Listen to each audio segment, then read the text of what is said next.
Recently, I visited a Zen monastery in Tamil Nadu. There is a place called Kodaikanal. It's a hilly area. It's a tourist attracted area. I went there a few years before with my devotees and disciples and students. We saw a monastery there, Zen monastery. We just went inside, to see what's happening inside. Just a little curiosity.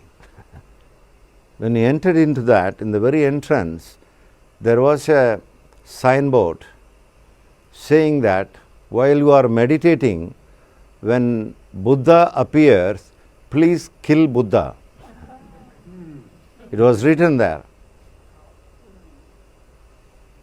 The students who came along with me, they were really shocked. They couldn't digest this statement. They looked at me. They asked me, "What is this, Master? Please tell me." It is written in a very bold letter. When you are in meditation, when Buddha comes on your way, please kill him. It is written in a Buddha place. Zen is nothing but a fine form of Buddhism. Bodhidharma created that. Then I explained to my students, it's a perfect center. I appreciate this Zen monastery. It's a true monastery. My students were shocked. You are approving that statement. 100% I approve that statement. How come?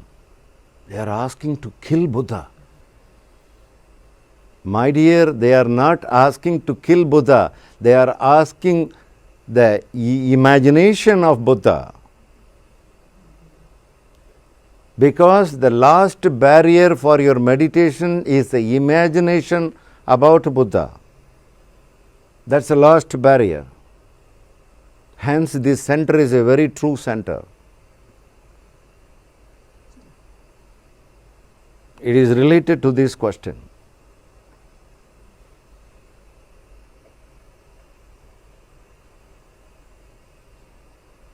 Otherwise, when somebody is meditating, suppose a person who is following Buddha, when keep on imagining the Buddha image in the meditation, he cannot travel further. Unless one takes that image of Buddha away, then a real Buddha is available. If one wants to relate with the real Buddha, one has to kill the image of Buddha. Applicable to all gods.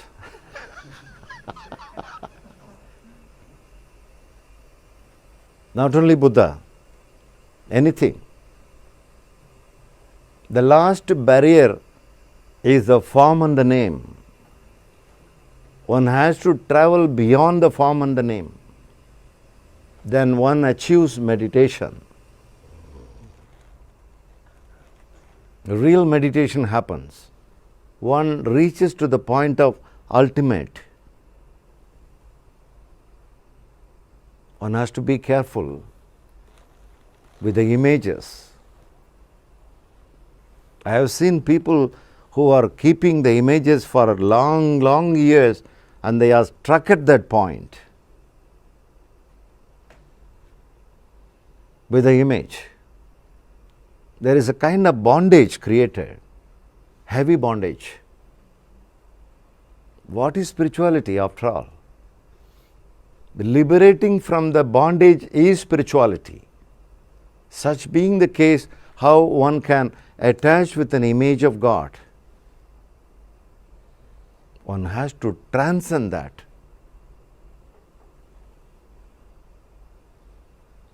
For some people, if you just introduce, come on, transcend the mind, come on, it's impossible. For everyone, one needs an image first as a beginner. You have to give some toy, colorful toy. Start meditating on that, slowly. A time will come, a moment will come, the boundaries of the image, they disappear. That's the right way of approaching an image. The image should disappear. It will disappear if you really use the image. So you are asking, talk about something millions of gods in Hinduism. This is the purpose of creation of many, numerous number of images of gods in Hinduism. Unfortunately, most people, they do not know. They are ignorant, I can say, about the reality of these so many varieties of gods in Hinduism.